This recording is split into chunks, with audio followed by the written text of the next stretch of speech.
Okay, I've had people asking me if I'm going to do a mock draft, so I'm going to do the top 12. I'm going to do my best to figure out where I think guys are going to get drafted, and I'm likely going to be proven completely wrong come draft day. So you guys can let me know in the comment section below where you think guys are going to get drafted and who's going to go where, and then we can compare results after. At 1, well, this is basically a given. On defense, Rasmus Dahlin. Dahlin obviously is going at 1. Right? Right. At 2,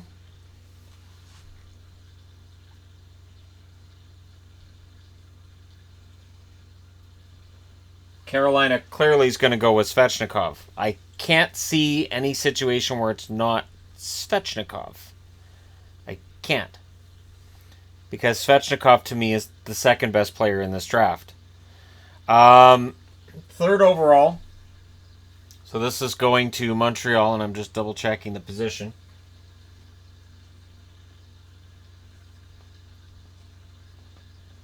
Now, there are comparisons between Zadina and Tkachuk, and the magazines I've read, the websites I've gone to, it could go either way. I really think that Montreal goes with Zadina. Zadina's a skilled winger. He's got the kind of goal-scoring skill that they're desperately lacking right now. Could step into the lineup next year. He's already 6'1", 192. He could be NHL ready this fall. Likely will be. So that's that. Number 4. Okay, they've got him listed as a center.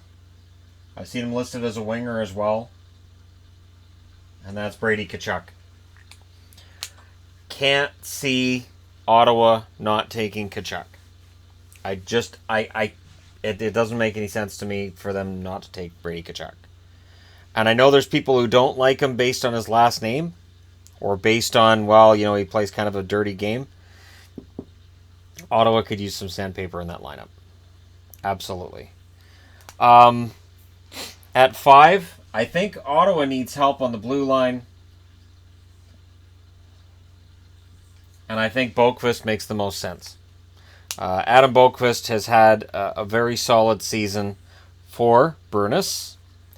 He played in the under-18 championships.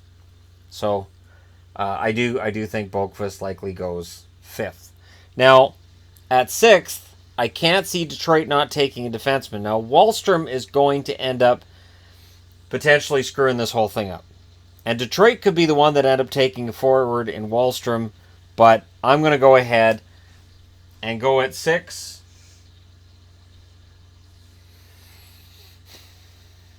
I'm betting on a defenseman, and honestly, the fact that Quinn Hughes is American, I'll say they go with the American defenseman in Hughes.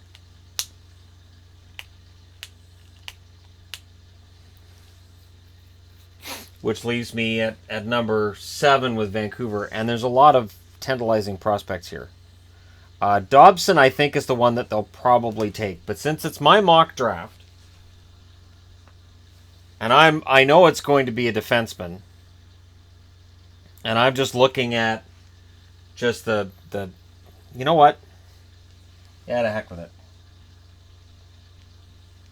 I'll say Dobson goes here. And then at the number 8 spot, I'll say that Chicago decides they want Wahlstrom.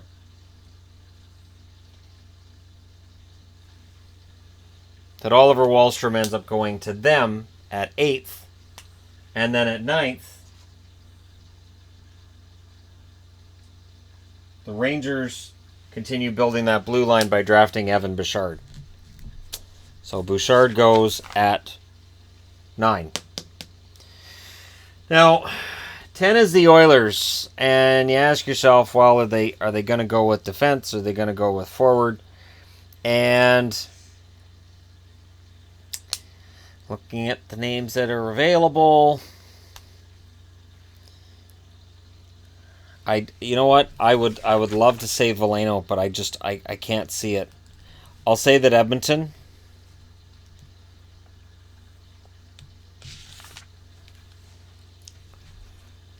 This is where it gets difficult after 9. To me, after this, it's kind of anybody's guess. Now, Veleno still shows us 10 on international scouting. Farabee's at 11. I don't know that they have the defense that they want, though. I really think that the Oilers will go by defense, and yet maybe they'll go completely off the radar altogether.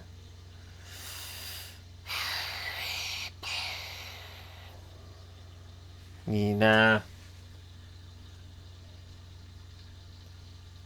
I'll go with the safe bet, Ty Smith at 10. And I don't like it. And that's that's the first one I'm looking at going, I don't like it. I don't like the Oilers drafting there. Now, the Islanders have 11 and 12. And I could see them going with Farabee. And Bodie Wild feels like a member of the New York Islanders. That feels like where they're going to go. But again, once you get past 9, I really think at that point the draft picks are going to be all over. And I do think that the Islanders may be trying to trade up into here. That if there isn't a pick left for Detroit that they want at 5 or at 6, and they're like, well, they may take 11 and 12 to pick up 2 prospects for the price of 1.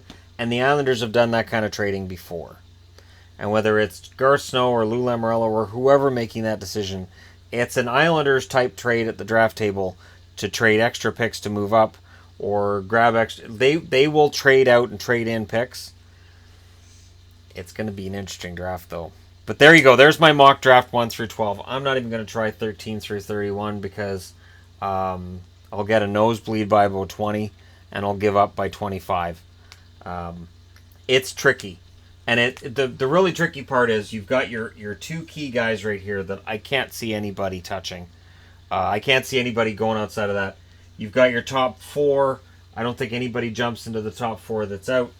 And then from 5 through 9, you've got defensemen. And who's going to want that winger? Who's going to want Wahlstrom? So there you go. There's my picks. Let me know your picks in the comment section below. As I said at the beginning of this, hit like and subscribe if you're browsing your way through. You just happened upon this video. And there's my first attempt. I may take another if there's trades that occur between now and the draft or something strange comes out in terms of rumors for the draft. I may do another mock draft the day before the draft or 2 days before the draft. But odds are this will probably be as close as I get. Let me know your picks, and I'll talk to you again soon.